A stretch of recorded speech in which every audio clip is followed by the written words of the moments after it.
সাহসের সাথে নিজের জীবন দিয়ে গেছে। সে তো মুক্তিযোদ্ধা ছিল। আমি আজকে তাদের স্মরণ করি, শ্রদ্ধা জানাই। আপনারা কি চিন্তা করতে পারেন, আমাদের মুক্তিযোদ্ধা, আওয়ামী লীগের নেতা কর্মী বা স্বাধীনতার পক্ষে যারা গ্রেপ্তার করে তাদের হাতে হাত করা পড়ায়, তাদের লোহার বেরি পড়ায়, কত বড় সাহস, কত বড় জঘন্য কাজ তারা করে যাচ্ছে। কারাগারে একের পর এক মানুষ খুন করে যাচ্ছে। আওয়ামী লীগের নেতা কর্মীকে নির্বিচারে হত্যা করেছে। 64টা আসনে আমি কথা বলেছি।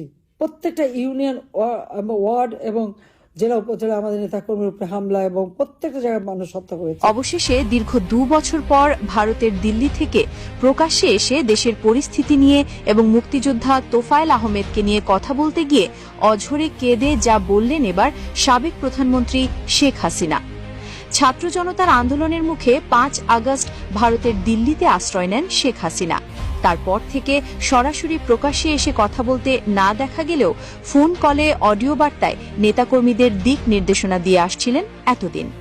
কিন্তু এবার ভারতের দিল্লি থেকে প্রকাশ্যে এসে দেশের সমসাময়িক বিষয় নিয়ে এবং মুক্তিযুদ্ধের বীর সৈনিক মুক্তিযোদ্ধা তোফায়েল আহমেদকে নিয়ে কথা বলতে গিয়ে অঝরে কাঁদলেন শেখ হাসিনা।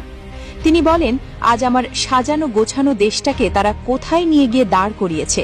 একজন প্রবীণ রাজনৈতিক ব্যক্তিত্ব, একজন মুক্তিযুদ্ধের সৈনিক দীর্ঘদিন অসুস্থ থাকার পরও নানাভাবে অবহেলার শিকার হয়েছেন। দেশের জন্য যিনি সারা জীবন কাজ করেছেন, তার শেষ সময়টুকুও শান্তিতে কাটেনি। আজ বাংলাদেশের মানুষ এসব রাজাকারদের হাতে জিম্মি হয়ে আছে।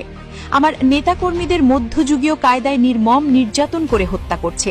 একজন প্রবীণ নেতা দীর্ঘদিন ধরে অসুস্থ, তাকে উন্নত চিকিৎসা দিতেও দেওয়া হয়নি। আজ তিনি সাহসের সাথে দেশে থেকে নিজের জীবন দিয়ে গেছেন। আজ বিচার ব্যবস্থা কোথায় গিয়ে ঠেকেছে একবার ভাবুন। একজন বীর মুক্তিযোদ্ধার জানাজা থেকেও তারা আমাদের নেতাকর্মীদের তুলে নিয়ে যায়। আজ কাদের দখলে আমার সোনার দেশ? তাই সময় এসেছে এসব অশুভ শক্তির বিরুদ্ধে রুখে দাঁড়ানোর। ইনশাআল্লাহ সেটা আমরা করতেও পারবো।